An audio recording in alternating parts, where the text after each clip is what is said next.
everybody, welcome back. It's Christina Wainwright, the manager at the Pacific Beach Library. Thank you for joining me for another day of tea with Jane Austen and our continuing read aloud of Pride and Prejudice by Jane Austen. Gonna again do another little thing, let you know about the continuing adult programming going on in the Stay In Summer Reading Club. And today, it's Tuesday, and so Tuesday at 4 o'clock there's going to be a special all about books presentation. Just like every Thursday there's a craft, and every Friday there's an activity. During June it's going to be concerts. And so today's book chat is going to be by Ariane. She's the manager over the North Claremont Library, just a little north of our branch here in Pacific Beach. And she's going to be talking about Deacon King Kong, a book by James McBride. And I was telling her I'm excited to hear what she has to say about it because I've never read James McBride's fiction. But I remember years ago I read his memoir called The Color of Water, and it moved me so much. It was just a stunning, stunning book. And so, I'd be really excited to learn more about his fiction. And so she's going to be talking today at 4 o'clock about Deacon King Kong by James McBride. So I hope you'll tune into that. Let's see, today I went a little silly with my tea. Today's tea is an orange mango loose leaf tea. And again, I think it's more of a fruit infusion than a tea per se. It is made of orange slices, mango cubes, pineapple, safflower, marigold blossoms, and strawberries. And what I didn't notice until after I'd made it, you'll notice the tea is a gorgeous yellow color. I'm also going to point out I'm wearing like a coral colored sweater today. When I didn't realize until I was making the tea in the break room, my mask totally matches my sweater and my tea today. Oh my goodness. I'm all coordinated. It was unintentional, but super happy. So let's go ahead and try this orange mango tea. I hope it tastes as good as it smells. Oh wow. That's nice because you can smell the citrus, but it's not like a super strong, overpowering citrus smell. It's like the mango is in there. What else did it say that was? It said it was also pineapple, safflower. I have no idea what safflower tastes like. Marigold, I suspect, is more for the color, and strawberries. I'm not getting the strawberry smell, but let's see. I see a couple of you are also amused by my color coordination. It was really unintentional, but I was so thrilled by it when I noticed. Ooh, that's good.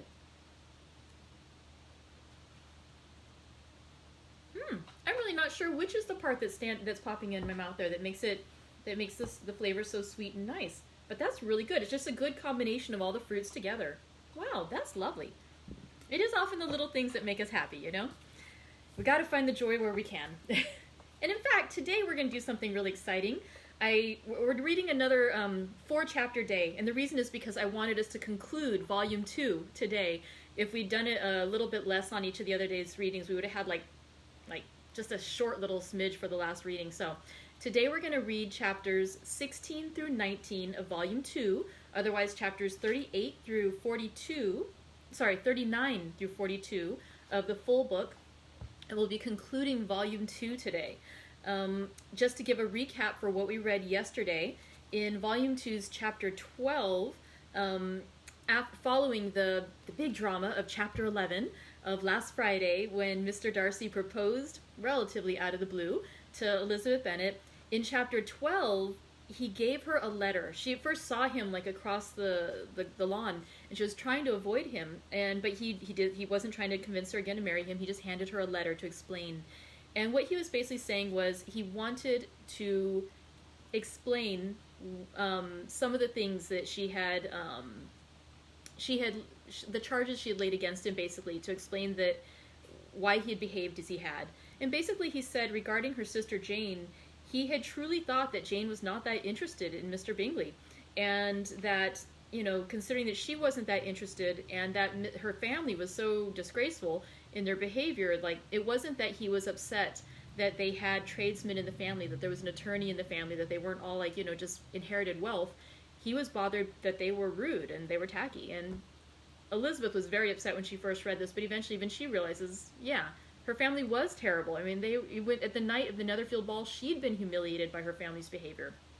And so, yeah, she could understand Mr. Darcy Eventually, she could understand Mr. Darcy's calling them out on that.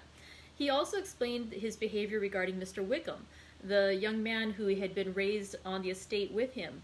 And he basically said that, the reason Mr. Wickham didn't get the inheritance that his father had originally left for him, which was to get a job working at the in the parish as the clergyman there, was that Mr. Wickham had said, I don't want to take my orders, I don't want to become a clergyman, I would rather you just gave me cash, and I'll use that to become an attorney. When he spent the cash having not become an attorney, then he's like, I changed my mind, I think I'll take that house in the clergyman, in the country there and become the clergyman there. And Mr. Darcy basically said, no, you had your chance, I gave you something, and that's it, we're done. And so after she reads this, again, it takes Elizabeth a while to reconcile herself that it is true, but she eventually does come to believe it, and she feels rather ashamed of herself, too, for having judged Mr. Darcy so quickly and so harshly. Hence, Pride and Prejudice, that she had seen herself as somebody who was very discerning of other people's characters, and instead she had drawn a quick conclusion and stuck with it, and not really allowed for a real impression to be made, because she'd already made up her mind about what things she was going to see. So where our reading yesterday concluded was that Elizabeth, her 6-week visit to Mrs. Collins and Mr. Collins was concluded, and so she and Maria Lucas, the younger sister of Charlotte Lucas, now Collins, are leaving. They're going to go back to London. They're going to swing by the gardener's house and pick up Jane, and then head back to Longbourn.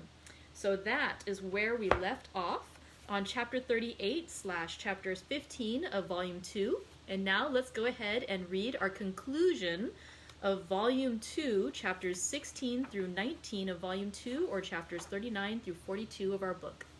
Let's go in. Chapter 16.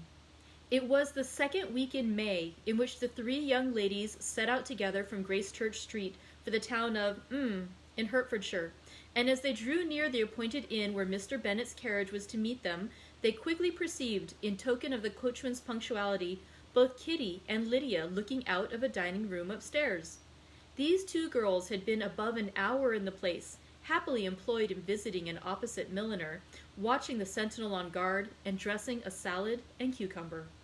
After welcoming their sisters, they triumphantly displayed a table set out with such cold meat as an inn larder usually affords, exclaiming, "Is this not nice? Is this not an agreeable surprise?" "And we mean to treat you all," added Lydia, "but you must lend us the money, for we have just spent ours at the shop out there." Then, showing her purchases, "Look here, I have bought this bonnet. I do not think it is very pretty, but I thought I might as well buy it as not. I shall pull it to pieces as soon as I get home, and see if I can make it up any better." And when her sisters abused it as ugly, she added, with perfect unconcern, "Oh, but there were 2 or 3 much uglier in the shop, and when I have bought some prettier colored satin to trim it with fresh, I think it will be very tolerable. Besides, it will not much signify what one wears this summer, after the have left Meryton, and they are gone in a fortnight." "Are they indeed?" cried Elizabeth with the greatest satisfaction. "They are going to be encamped near Brighton, and I do so want Papa to take us all there for the summer. It would be such a delicious scheme, and I dare say they would hardly cost anything at all. Mamma would like to go too, of all things. Only think what a miserable summer else we shall have." Yes, thought Elizabeth, that would be a delightful scheme indeed, and completely due for us at once. Good heaven! Brighton, and a whole camp full of soldiers, to us, who have been overset already by one poor regiment of militia and the monthly balls of Meryton. "Now I have got some news for you," said Lydia, as they sat down to table. "What do you think? It is excellent news, capital news, and about a certain person that we all like." Jane and Elizabeth looked at each other, and the waiter was told that he need not stay. Lydia laughed and said, "Aye, that is just like your formality and discretion. You thought the waiter must not hear, as if he cared. I dare say he often hears worse things than I am going to say. But he is an ugly fellow. I am glad he is gone. I never saw such a long chin in my life. Well, but now for my news. It is about dear Wickham. Too good for the waiter, is it not? Or is not it? There is no danger of Wickham's marrying Mary King. There's for you. She has gone down to her uncle at Liverpool, gone to stay. Wickham is safe." "And Mary King is safe," added Elizabeth, "safe from a connection imprudent as to fortune." "She is a great fool for going away, if she liked him." "But I hope there is no strong attachment on either side," said Jane. "I am sure there is not on his. I will answer for it he never cared 3 straws about her. Who could about such a nasty little freckled thing?" Elizabeth was shocked to think that, however incapable of such coarseness of expression herself, the coarseness of the sentiment was little other than her own breast had formerly harbored and fancied liberal. As soon as all had eaten, and the elder ones paid, the carriage was ordered, and after some contrivance the whole party, with all their boxes, work-bags, and parcels, and the unwelcome addition of Kitty's and Lydia's purchases, were seated in it. "How nicely we are crammed in!" cried Lydia. "I am glad I bought my bonnet, if it is only for the fun of having another bandbox. Well now, let us be quite comfortable and snug, and talk and laugh all the way home. And in the first place, let us hear what has happened to you all since you went away. Have you seen any pleasant men? Have you had any flirting? I was in great hopes that one of you would have got a husband before you came back. Jane will be quite an old maid soon, I declare. She is almost 23. Lord, how ashamed I should be of not being married before 23. My Aunt Phillips wants you so to get husbands, you can't think. She says Lizzie had better have taken Mr. Collins, but I do not think there would have been any fun in it. Lord, how I should like to be married before any of you, and then I would chaperone you about to all the balls. Dear me, we had such a good piece of fun the other day at Colonel Forster's. Kitty and me were to spend the day there, and Mrs. Forster promised to have a little dance in the evening. By the by, Mrs. Forster and me are such friends. And so she asked the 2 Harringtons to come, but Harriet was ill, and so Pen was forced to come by herself. And then what do you think we did? We dressed up Chamberlain in women's clothes, on purpose to pass for a lady. Only think what fun! Not a soul knew of it, but Colonel and Mrs. Forster, and Kitty and me, except my aunt, for we were forced to borrow one of her gowns. And you cannot imagine how well he looked. When Denny and Wickham and Pratt and 2 or 3 more of the men came in, they did not know him in the least. Lord, how I laughed! And so did Mrs. Forster. I thought I should have died. And that made the men suspect something, and then they soon found out what was the matter.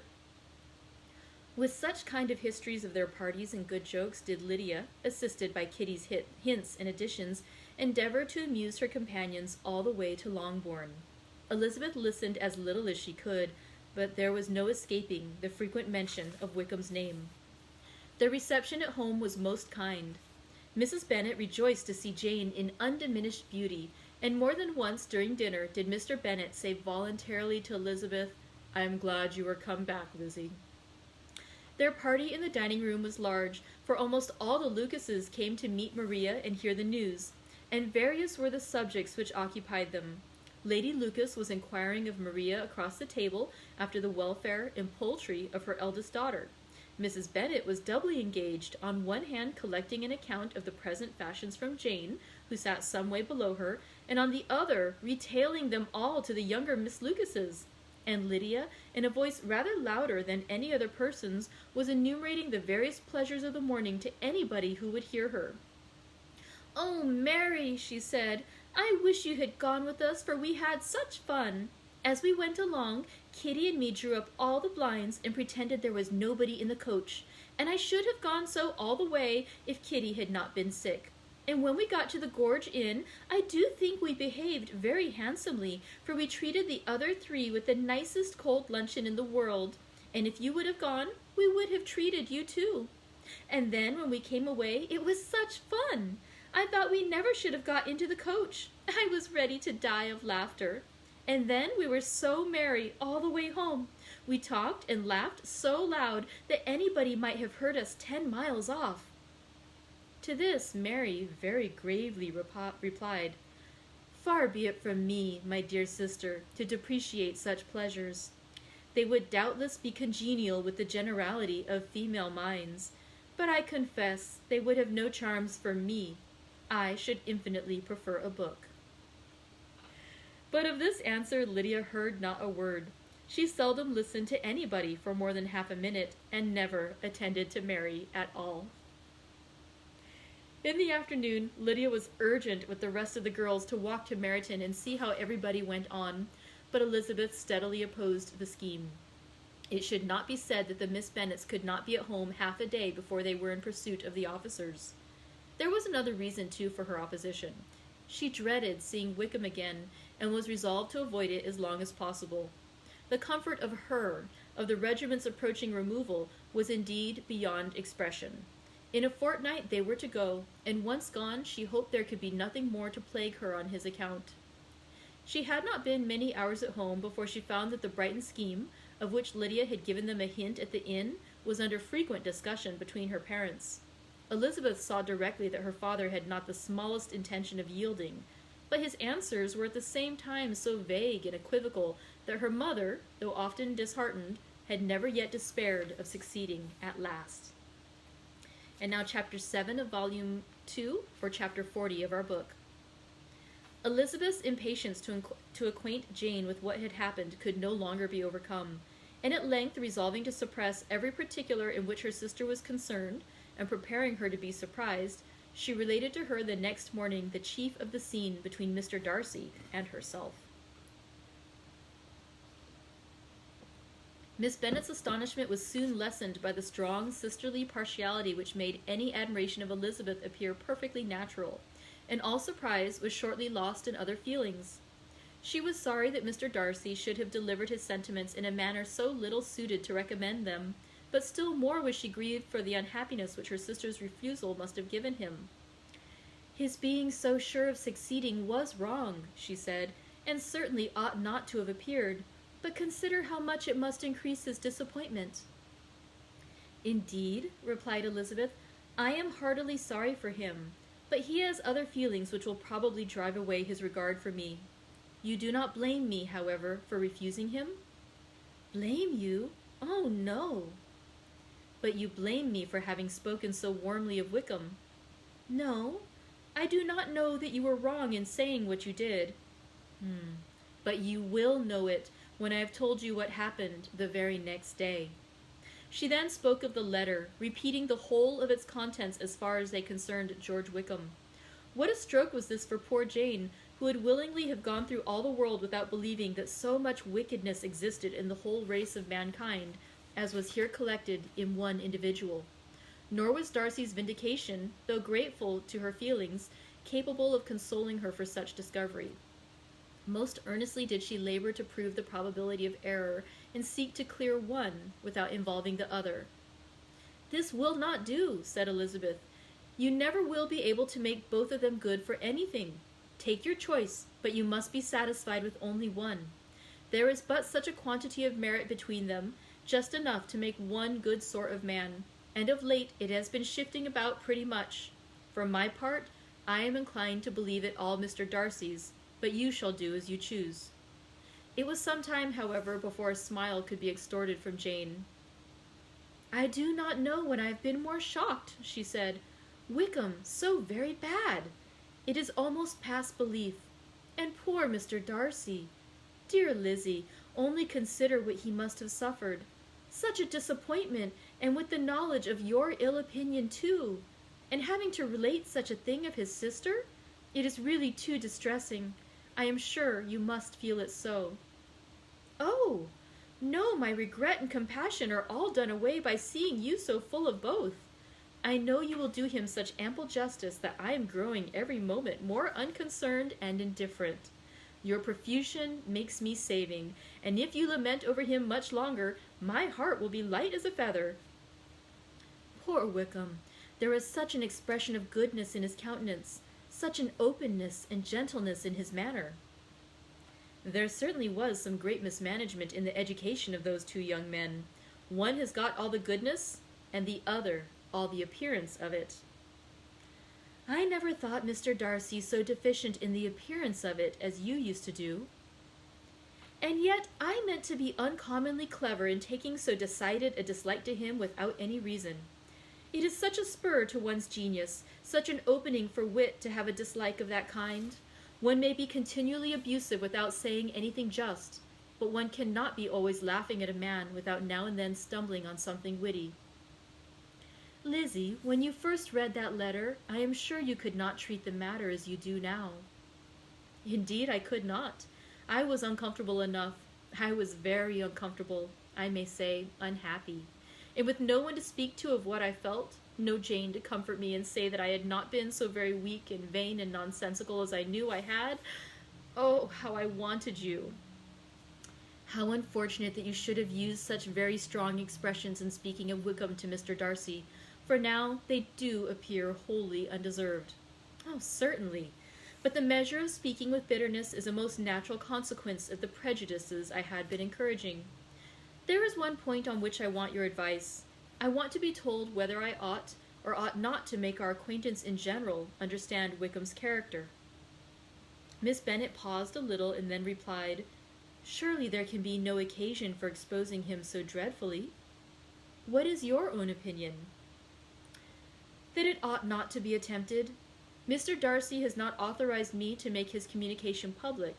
On the contrary, every particular relative to his sister was meant to be kept as much as possible to myself, and if I endeavor to undeceive people as to the rest of his conduct, who will believe me?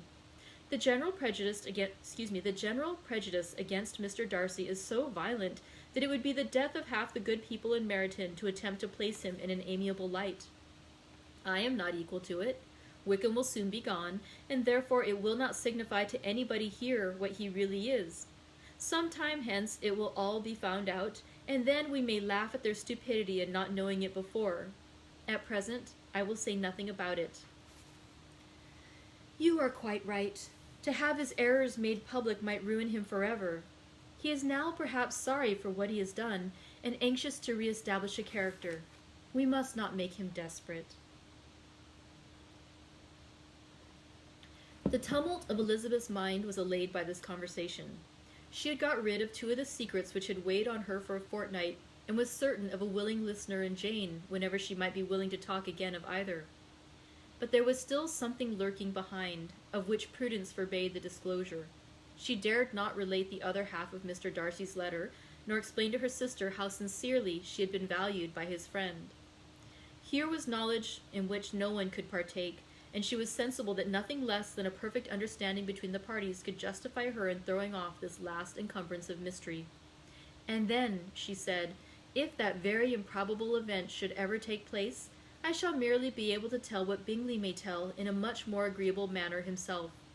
The liberty of communication cannot be mine till it has lost all its value. She was now, on being settled at home, at leisure to observe the real state of her sister's spirits. Jane was not happy. She still cherished a very tender affection for Bingley.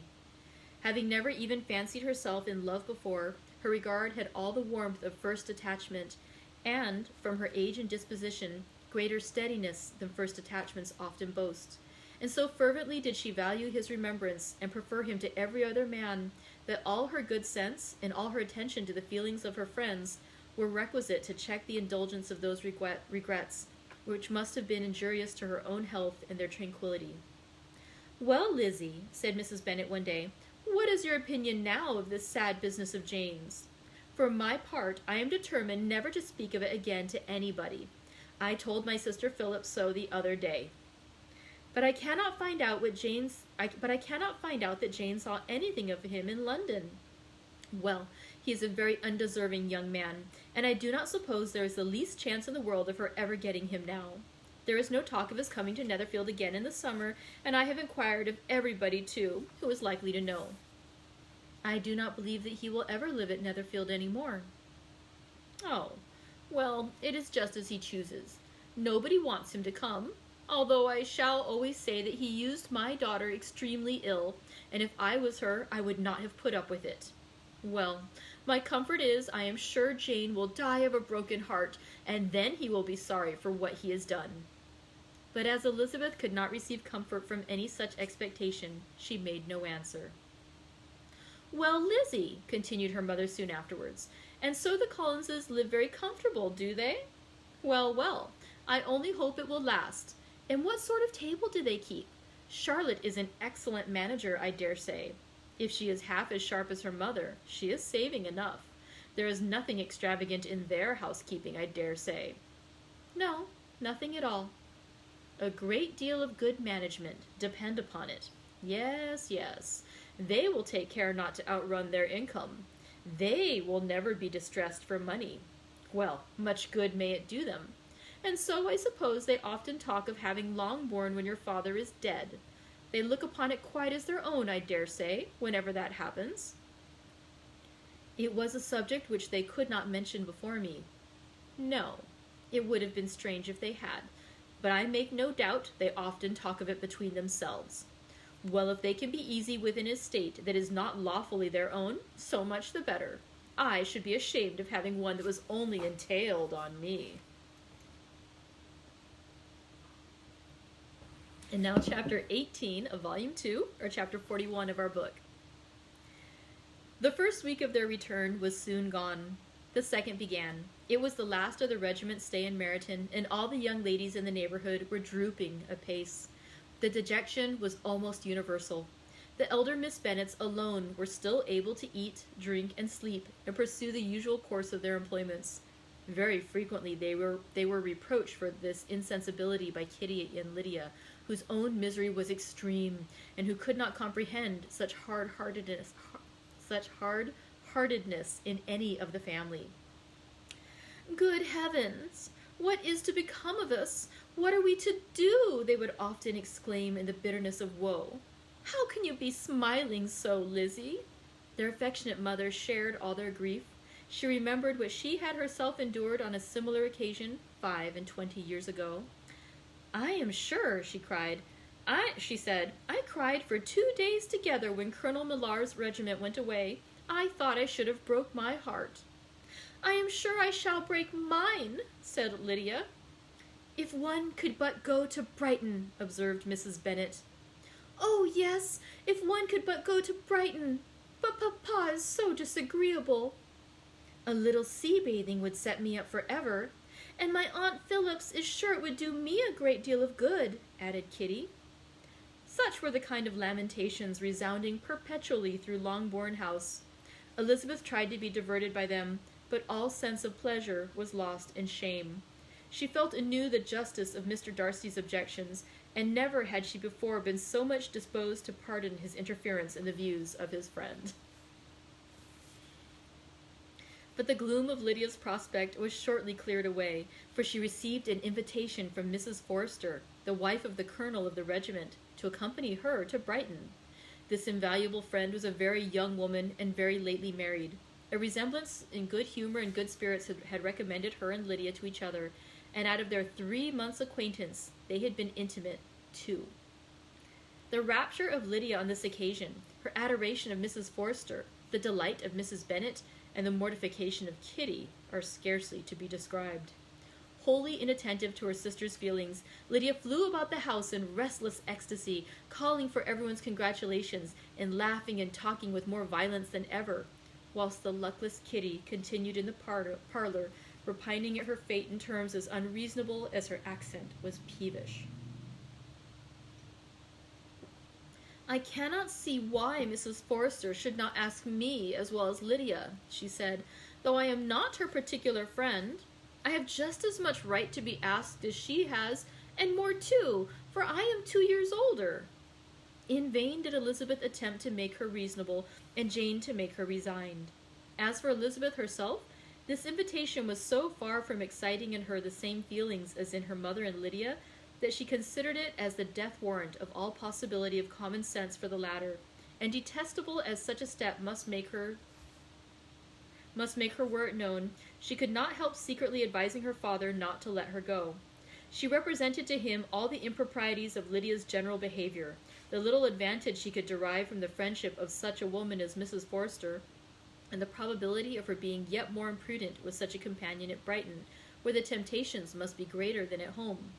He heard her attentively, and then said, Lydia will never be easy till she has exposed herself in some public place or other, and we can never expect her to do it with so little expense or inconvenience to her family as under the present circumstances."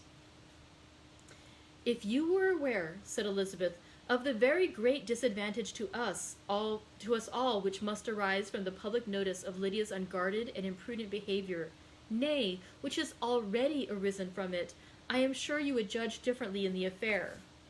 "Already arisen?" repeated Mr. Bennet. "What, has she frightened away some of your lovers? Poor little Lizzie! But do not be cast down. Such squeamish youths as cannot bear to be connected with a little absurdity are not worth the regret. Come, let me see the list of the pitiful fellows who have been kept aloof by Lydia's folly." "Indeed, you are mistaken. I have no such injuries to resent. It is not of peculiar, but of general evils which I am now complaining. Our importance, our respectability in the world, must be affected by the wild volatility, the assurance and disdain of all restraint which mark Lydia's character. Excuse me, for I must speak plainly. If you, my dear father, will not take the trouble of checking her exuberant spirits, and of teaching her that her present pursuits are not to be the business of her life, she will soon be beyond the reach of amendment. Her character will be fixed, and she will, at 16, be the most determined flirt that ever made herself and her family ridiculous. A flirt, too, in the worst and meanest degree of flirtation, without any attraction beyond youth and a tolerable person, and from the ignorance and emptiness of her mind, wholly unable to ward off any portion of that universal contempt which her rage for admiration will excite. In this danger Kitty is also comprehended. She will follow wherever Lydia leads, vain, ignorant, idle, and absolutely uncontrolled. Oh, my dear father, can you suppose it possible that they will not be censured and despised wherever they are known, and that their sisters will not be often involved in the disgrace?" Mr. Bennet saw that her whole heart was in the subject, and affectionately taking her hand, said in reply, "Do not make yourself uneasy, my love. Whenever you and Jane are known, you must be respected and valued, and you will not appear to less advantage for having a couple of, or I may say, 3 very silly sisters. We shall have no peace at Longbourn if Lydia does not go to Brighton. Let her go then. Colonel Forster is a sensible man, and will keep her out of any real mischief, and she is luckily too poor to be an object of prey to anybody. At Brighton she'll be of less importance even as a common flirt than she has been here. The officers will find women better worth their notice. Let us hope, therefore, that her being there may teach her her own insignificance. At any rate, she cannot grow many degrees worse without authorizing us to lock her up for the rest of her life." With this answer, Elizabeth was forced to be content, but her own opinion continued the same, and she left him disappointed and sorry. It was not in her nature, however, to increase her vexations by dwelling on them. She was confident of having performed her duty, and to fret over unavoidable evils or augment them by anxiety was no part of her disposition. Had Lydia and her mother known the substance of her conference with her father, their indignation would hardly have found expression in their united volubility. In Lydia's imagination, a visit to Brighton comprised every possibility of earthly happiness. She saw with the creative eye of fancy the streets of that gay bathing place covered with officers. She saw herself the object of attention to tens and to scores of them at present unknown. She saw all the glories of the camp, its tents stretched forth in beauteous uniformity of lines, crowded with the young and the gay, and dazzling with scarlet, and to complete the view, she saw herself seated beneath a tent, tenderly flirting with at least 6 officers at once. Had she known that her sisters sought to tear her from such prospects and such realities as these, what would have been her sensations? They could have been understood only by her mother, who might have felt nearly the same. Lydia's going to Brighton was all that consoled her for the melancholy conviction of her husband's never intending to go there himself. But they were entirely ignorant of what had passed, and their raptures continued with little intermission to the very day of Lydia's leaving home. Elizabeth was now to see Mr. Wickham for the last time. Having been frequently in company with him since her return, agitation was pretty well over. The agitations of former partiality entirely so. She had even learned to detect in the very gentleness which had first delighted her an affectation and a sameness to disgust and weary. In his present behavior to herself, moreover, she had a fresh source of displeasure, for the inclination he soon testified of renewing their attentions which had marked the early part of their acquaintance could only serve, after what had since passed, to provoke her.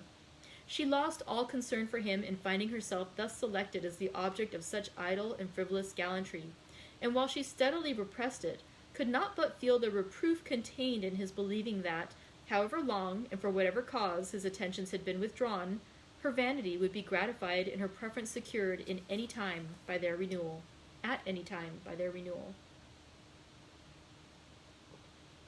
On the very last day of the regiment's remaining in Meryton, he dined with others of the officers at Longbourn, and so little was Elizabeth disposed to part from him in good humour, that on his making some inquiry as to the manner in which her time had passed at Hunsford, she mentioned Colonel Fitzwilliam's and Mr. Darcy's having both spent 3 weeks at Rosings, and asked him if he were acquainted with the former. He looked surprised, displeased, alarmed, but with a moment's recollection and a returning smile, replied that he had formerly seen him often, and after observing that he was a very gentlemanlike man, asked her how she had liked him. Her answer was warmly in his favour. With an air of indifference, he soon afterwards added, "How long did you say that he was at Rosings?" "Nearly 3 weeks." "And you saw him frequently?" "Yes, almost every day." "His manners are very different from his cousin's." "Yes, very different. But I think Mr. Darcy improves on acquaintance." "Indeed," cried Wickham, with a look which did not escape her.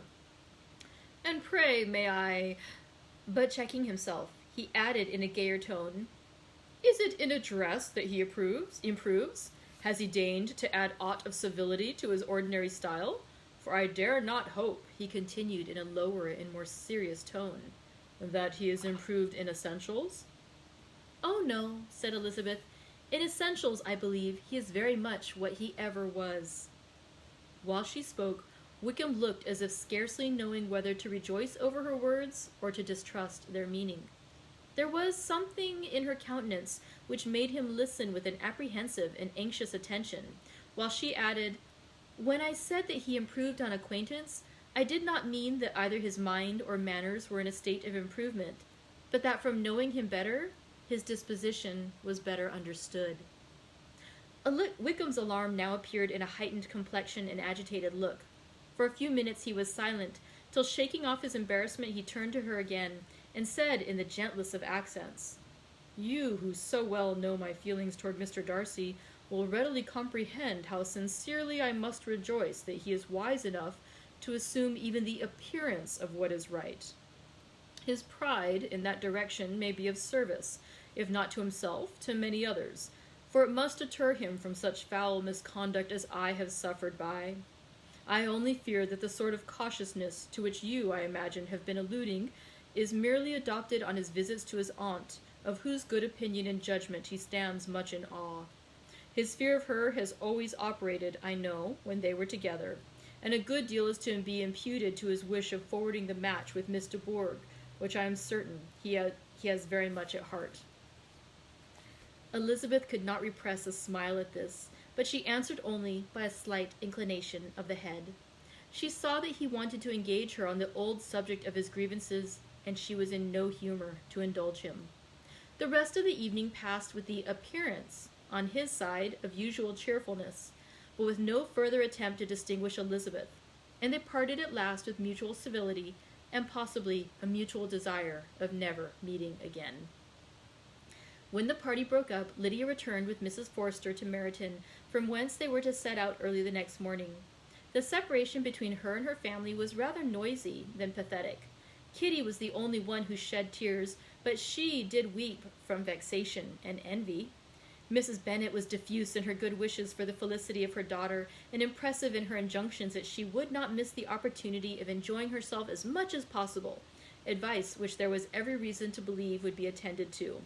And in the clamorous happiness of Lydia herself in bidding farewell, the more gentle adieus of her sisters were uttered without being heard. And now for Chapter 19 of Volume 2, or Chapter 42 of our book. Had Elizabeth's opinion been all drawn from her own family, she could not have formed a very pleasing picture of conjugal felicity or domestic comfort. Her father, captivated by youth and beauty, and that appearance of good humor which youth and beauty generally give, had married a woman whose weak understanding and illiberal mind had very early in their marriage put an end to all real affection for her. Respect, esteem, and confidence had vanished forever, and all his views of domestic happiness were overthrown.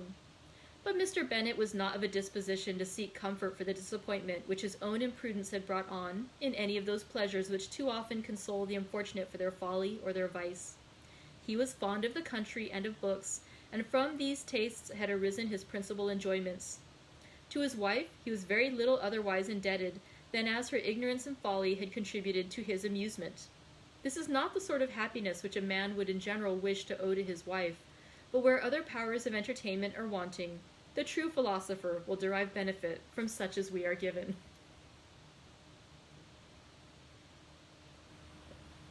Elizabeth, however, had never been blind to the impropriety of her father's behavior as a husband. She had always seen it with pain, but respecting his abilities and grateful for his affectionate treatment of herself, she endeavored to forget what she could not overlook, and to banish from her thoughts that continual breach of conjugal obligation and decorum, which, in exposing his wife to the contempt of her own children, was so highly reprehensible. But she had never felt so strongly as now the disadvantages which must attend the children of so unsuitable a marriage, nor ever been so fully aware of the evils arising from so ill-judged a direction of talents which, rightly used, might at least have preserved the respectability of his daughters, even if incapable of enlarging the mind of his wife. When Elizabeth had rejoiced over Wickham's departure, she found little other cause for satisfaction in the loss of the regiment. Their parties abroad were less varied than before, and at home she had a mother and sister whose constant repinings at the dullness of everything around them threw a real gloom over their domestic circle. And though Kitty might in time regain her natural degree of sense, since the disturbers of her brain were removed, her other sister, from whose disposition greater evil might be apprehended, was likely to be hardened in all her folly and assurance by a situation of such double danger as a watering place and a camp. Upon the whole, therefore, she found what had been sometimes found before, that an event to which she had looked forward with impatient desire did not in taking place bring all the satisfaction she had promised herself. It was consequently necessary to name some other period for the commencement of actual felicity, to have some other point on which her wishes and hopes might be fixed, and by again enjoying the pleasure of anticipation, console herself for the present, and prepare for another disappointment. Her tour to the lakes was now the object of her happiest thoughts. It was her best consolation for all the uncomfortable hours which the discontentedness of her mother and Kitty made inevitable, and could she have included Jane in the scheme, every part of it would have been perfect. But it is fortunate, she thought, that I have something to wish for. Were the whole arrangement complete, my disappointment would be certain. But here, by my carrying with me one ceaseless source of regret in my sister's absence, I may reasonably hope to have all my expectations of pleasure realized. A scheme of which every part promises delight can never be successful, and general disappointment is only warded off by the defense of some little peculiar vexation. When Lydia went away, she promised to write very often and very minutely to her mother and Kitty, but her letters were always long expected and always very short. Those to her mother contained little else than that they were just returned from the library where such and such officers had attended them, and where she had seen such beautiful ornaments as made her quite wild, that she had a new gown or a new parasol, which she would have described more fully, but was obliged to leave off in a violent hurry, as Mrs. Forster called her, and they were going to the camp. And from her correspondence with her sister there was still less to be learned, for her letters to Kitty, though rather longer, were much too full of lines under the words to be made public. After the first fortnight or 3 weeks of her absence, health, good humor, and cheerfulness began to reappear at Longbourn. Everything wore a happier aspect. The families who had been in town for the winter came back again, and summer finery and summer engagements arose. Mrs. Bennet was restored to her usual querulous serenity, and by the middle of June, Kitty was so much recovered as to be able to enter Meryton without tears, an event of such happy promise as to make Elizabeth hope that by the following Christmas she might be so tolerably reasonable as not to mention an officer above once a day, unless by some cruel and malicious arrangement at the War Office another regiment should be quartered in Meryton. The time fixed for the beginning of their northern tour was now fast approaching, and a fortnight only was wanting of it, when a letter arrived from Mrs. Gardiner, which at once delayed its commencement and curtailed its extent.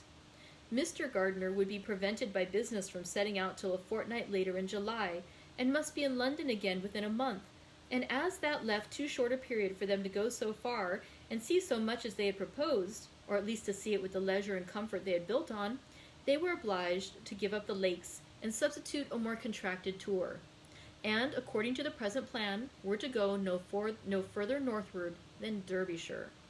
In that county there was enough to be seen to occupy the chief of their 3 weeks, and to Mrs. Gardiner it had a peculiarly strong attraction.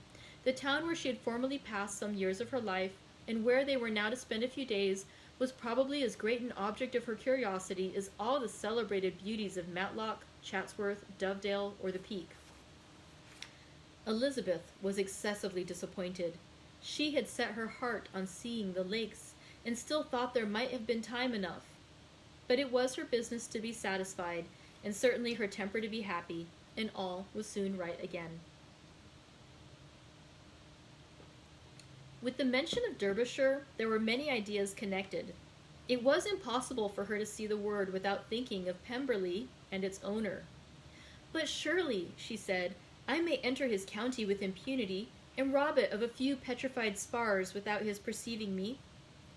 The period of expectation was now doubled. 4 weeks were to pass away before her uncle and aunt's arrival, but they did pass away, and Mr. and Mrs. Gardiner, with their 4 children, did at length appear at Longbourn. The children, 2 girls of 6 and 8 years old, and 2 younger boys, were to be left under the particular care of their cousin Jane, who was the general favorite, and whose steady sense and sweetness of temper exactly adapted her for attending to them in every way, teaching them, playing with them, and loving them. The Gardiners stayed only 1 night at Longbourn, and set off the next day with Elizabeth in pursuit of novelty and amusement. One enjoyment was certain, that of suitableness as companions. A suitableness which comprehended health and temper to bear inconveniences, cheerfulness to enhance every pleasure, and affection and intelligence which might supply it among themselves if there were disappointments abroad. It is not the object of this work to give a description of Derbyshire, nor of any of the remarkable places through which their route thither lay. Oxford, Blenheim, Warwick, Kenilworth, Birmingham, etc., are sufficiently known. A small part of Derbyshire is all the present concern. To the little town of Lambton, the scene of Mrs. Gardiner's former residence, and where she had lately learned that some acquaintance still remained, they bent their steps, after having seen all the principal wonders of the country. And within 5 miles of Lambton, Elizabeth found from her aunt that Pemberley was situated. It was not in their direct road, nor more than a mile or 2 out of it. In talking over their route the evening before, Mrs. Gardiner expressed an inclination to see the place again. Mr. Gardiner declared his willingness, and Elizabeth was applied to for her approbation. "My love, should not you like to see a place of which you have heard so much?" said her aunt. "A place, too, with which so many of your acquaintance are connected. Wickham passed all his youth there, you know." Elizabeth was distressed. She felt that she had no business at Pemberley, and was obliged to assume a disinclination for seeing it. She must own that she was tired of great houses. After going over so many, she really had no pleasure in fine carpets or satin curtains. Mrs. Gardiner abused her stupidity. "If it were merely a fine house richly furnished," she said, "I should not care about it myself, but the grounds are delightful. They have some of the finest woods in the country." Elizabeth said no more, but her mind could not acquiesce. The possibility of meeting Mr. Darcy, while viewing the place, instantly occurred. It would be dreadful. She blushed at the very idea, and thought it would be better to speak openly to her aunt than to run such a risk. But against this there were objections, and she finally resolved that it could be the last resource, if her private inquiries as to the absence of the family were unfavorably answered. Accordingly, when she retired at night, she asked the chambermaid whether Pemberley were not a very fine place, what was the name of its proprietor, and with no little alarm, whether the family were down for the summer. A most welcome negative followed the last question, and her alarms being now removed, she was at leisure to feel a great deal of curiosity to see the house herself, and when the subject was revived the next morning and she was again applied to, could readily answer, and with a proper air of indifference, that she had not really any dislike to the scheme. To Pemberley, therefore, they were to go. And that concludes Volume 2, or Chapter 42, of our book, Pride and Prejudice by Jane Austen. Thank you guys for joining me today. I hope you have a wonderful, wonderful rest of your day, be it filled with tea or other lovely snacks and great books. Oh, and don't forget, if you want to tune in at 4 o'clock, which is in just a couple more minutes, there's going to be an awesome book talk in the SDPL Stay in Summer Reading Club. Thank you. Hope you have a great rest of your day. Bye-bye.